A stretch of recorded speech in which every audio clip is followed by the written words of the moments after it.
ما بثبتش ان المسيح خالص هو بتاعنا او هو صاحب الاخلاق المطلقه دي. المسيحيه ما ابتدتش من الانجيل. لو ما فيش قيامه كتاب العهد الجديد زي متى ومرقس ولوقا ويوحنا وبولس وبطرس مش هيكتبوا حاجه اصلا. سؤالي هنا، مين اللي بيقول انه الريفرنس ده او الخط ده هو الله؟ ما ممكن انا اكون مصدقه انه في ريفرنس، بس ممكن يكون اي قوه تاني. طيب نبتدي منين؟ دايما بقول نبتدي من القيامه.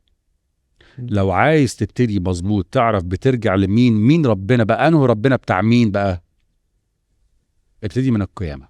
بقول ابتدي من القيامه لانه زي ما كنا بنحكي امبارح شويه، المسيحيه ما ابتدتش من الانجيل. وقلت الجمله الصعبه دي، بعضكم بص لي كده.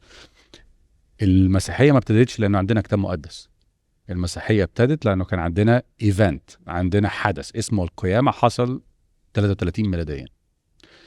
بسبب القيامه كتاب العهد الجديد كتبوا الانجيل. لو ما فيش قيامه كتاب العهد الجديد زي متى ومرقس ولوقا ويوحنا وبولس وبطرس مش هيكتبوا حاجه اصلا. هم كتبوا اللي حصل. انا لغايه دلوقتي ما بثبتش ان المسيح خالص هو بتاعنا او هو صاحب الاخلاق المطلقه دي، بس بقول ارجع للقيامه. لو ده حدث تاريخي حصل، لو حدث تاريخي حصل وشوهد عنه من ناس بره المسيحيين خالص، زي يوسيفس، زي سانتونيوس، زي ناس كانت عايشه في تاسيتس، زي ناس مؤرخين ما لهمش اي مصلحه في القصه دي، مش مسيحيين اصلا. لو في شهود عيان اكتر من 500 واحد لمده شهر و10 ايام المسيح كان بيظهر لهم، اتكلموا عن القصه دي. لو في حاجه بتقول انه التلاميذ دي كلها ماتت وما كانش عندهم اي مبرر ان هم يموتوا غير لو كانوا مصدقين انه اللي ماتوا عشانه ده يستاهل ان يموتوا عشانه، دول يهود ما صدقوش اصلا غير في المسيح. فان يموت الموت اللي هم كل واحد ماتها دي معناه انه كانوا مصدقين خالص في القيامه. ارجع للقيامه. لو قيامه انت مش كده بيقولوا في المسيحيه، ما تاخدش حاجه زي ما اتقالت لك، روح دور، اتاكد بنفسك حصل الحدث ده ولا لا. examine the evidence زي ما بنقول، بص على الادله.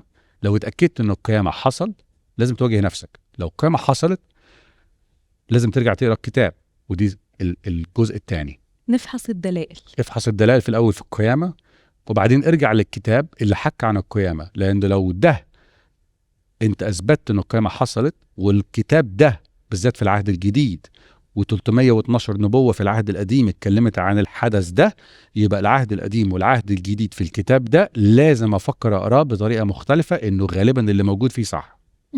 غالبا لانه بيحكي باستفاضه عن احداث بالتفصيل في العهد القديم وفي العهد الجديد عن الحدث اللي انا اتاكدت انه حصل. يبقى غالبا معظم الحاجات اللي في الكتاب ده مظبوط.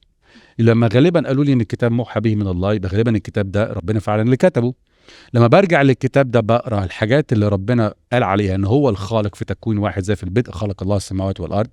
لما بقرا الشرايع، لما بقرا الحاجات اللي جت في موسى في لاويين، لما بقرا في العهد الجديد الموعظه على الجبل في متى 5 و6 و7، لما بيقول لي انه هو جعل الابديه في قلوبهم. فين الايه دي؟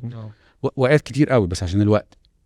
بقول انه الاخلاق المطلقه دي لو اثبتت انه الكتاب ده صح، يبقى الله بتاع الكتاب ده هو الله او هو الريفرنس.